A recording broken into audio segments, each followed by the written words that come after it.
तमीज से बात करिए, मैं सीनियर हूँ आपका। और अब संदीप भैया छोटे नौकर लग रहे।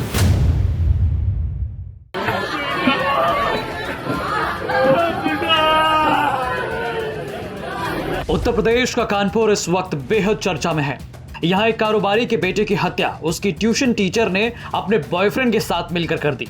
इसकी जानकारी जैसे ही परिवार को लगी तो मां चीखते हुए गश खाकर गिर गई। वहीं पिता को जब पता चला तो वो बेहोश हो गए। इस घटना के बाद परिजनों की चीखों से पूरे इलाके में मातम पसर गया।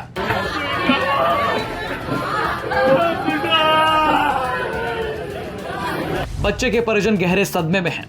अब बच्चे की पोस्टमार्टम रिपोर्ट भी सामने आ गई है, जिसने चौंकाने वाला खुलासा किया है। दरअसल हत्या की आरोपी ट्यूशन टीचर रचिता हिमाचल प्रदेश की रहने वाली है। उसके माता पिता नहीं हैं। वो कानपुर में अकेले रहकर घरों में जाकर ट्यूशन पढ़ाती है। रचिता कानपुर में फजलगंज में कमरा लेकर अकेले रहती थी। ये टीचर कुशाग्र को पिछले कई साल से कोचिंग पढ़ा रही थी। रचिता पहले कुशाग्र को कोचिंग पढ़ाने उसके घर जाती थी। इसके बाद कुशाग्र के परिजनों ने उसे हटा दिया था। 1 साल से वो कुशाग्र के भाई को कोचिंग पढ़ाने लगी थी। बताया जा रहा है कि कुशाग्र रचिता से मिलने उसके घर जाता था। यही बात उसके मर्डर की वजह बन गई।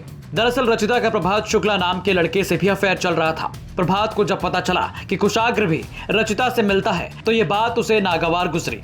इसी को लेकर प्रभात ने अपने दोस्त शिवा के साथ मिलकर कुशाग्र की हत्या की प्लानिंग रच डाली। इस प्लान में रचिता भी शामिल हो गई। पुलिस के अनुसार जिस दिन घटना हुई उस दिन कुशाग्र शाम को 4 बजे घर से कोचिंग के लिए निकला था। रास्ते में उसे रचिता का बॉयफ्रेंड प्रभात भी मिल गया। प्रभात ने कुशाग्र को रोक लिया और कहा कि मुझे अपने रामबाग तक छोड़ दो। प्रभात को कुशाग्र पहले से जानता था। प्रभात को यह पता था कि रोज 4 बजे कुशाग्र इसी रास्ते से कोचिंग जाता है। पुलिस के मुताबिक कुशाग्र जब प्रभात को छोड़ने गया तो रामबाग में घर के पास प्रभात उसे कोल्ड ड्रिंक पिलाने के बहाने घर में ले गया। इसके बाद प्रभात ने रचिता और शिवा के साथ मिलकर उसकी हत्या कर दी। हत्या के बाद शव को घर में ही छुपा दिया। इसके बाद पुलिस को भटकाने के लिए फिरौती के लिए प्रभात ने लेटर लिखा और कुशाग्र के घर भेजा, जिसमें धार्मिक नारा भी लिख दिया गया था। इसके बाद रचिता ने प्रभात के साथ मिलकर प्लान बनाया कि कुशाग्र के घर वालों से 30 लाख फिरौती मांगी जाए। उसके घर वाले पैसे वाले हैं। रचिता ये बात जानती थी क्योंकि वो कुशाग्र को उसके घर जाकर कोचिंग पढ़ा चुकी थी। रचिता को पता था कि कुशाग्र को उसके परिजन कितना प्यार करते हैं, इसीलिए उसके अपहरण की बात सुनते ही तुरंत पैसा दे देंगे। रचिता का प्लान था कि फिरौती की रकम मिलते ही वो प्रभात के साथ हिमाचल प्रदेश चली जाएगी, लेकिन ऐसा नहीं हो पाया। फिरौती की चिट्ठी डालने गए प्रभात की स्कूटी को गार्ड ने पहचान लिया और सारे मामले का खुलासा हो गया। वो लड़का हमको एक लिफाफा देने आया था, जो कि लिफाफे में बोला कि मनीष भैया के लिफाफा है, उनको दे दीजिएगा। तो हमने कहा नहीं, मैं रात में नहीं जाऊंगा, आप ही दे के आओ, मैं यहाँ खड़ा हूँ, मैं ड्यूटी छोड़ कर नहीं जाऊंगा। तो उसने बोला कि नहीं, मनीष भैया ने बोला है। तो हमने कहा नहीं, मैं नहीं जाऊंगा।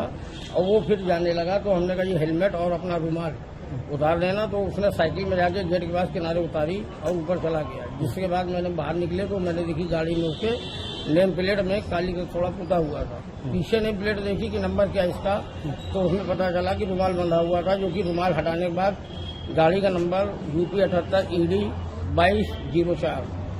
तब तक वो आ गया। हम फोटो खींचना चाह रहे थे मोबाइल से, लेकिन फिर हमने फोटो नहीं खींची। इसके बाद मोबाइल अपना रख लिया। तो वो हमको घूर के देख रहा, देखने के बाद चला गया। तो फिर आपने किसको बताया सबसे पहले ये बात? ये बात हमने उनके यहाँ परिवार में एक मित्र उनके आते हैं, वहीं नौखड़े से हैं, उनको ये बात हमने पहले बताई, जो कि उनके साले भी हैं रिश्ते में। आपने देखा तो स्कूटी वो किसकी थी? वो उनके यहाँ मैडम एक आती थी कोचिंग पढ़ाने, ये एक्टिवा उनकी थी। तो आप पहचान गए स्कूटी? वो रोज आती थी तो नंबर दिमाग में बसा हुआ था। आपको बता दें कि कुशाग्र की पोस्टमार्टम रिपोर्ट से पता चला है कि आरोपी कुशाग्र की केवल सीधे हत्या ही करना चाहते थे। शव का पोस्टमार्टम कानपुर के कल्याणपुर CHC अस्पताल के डॉक्टर आलोक उमर ने किया है।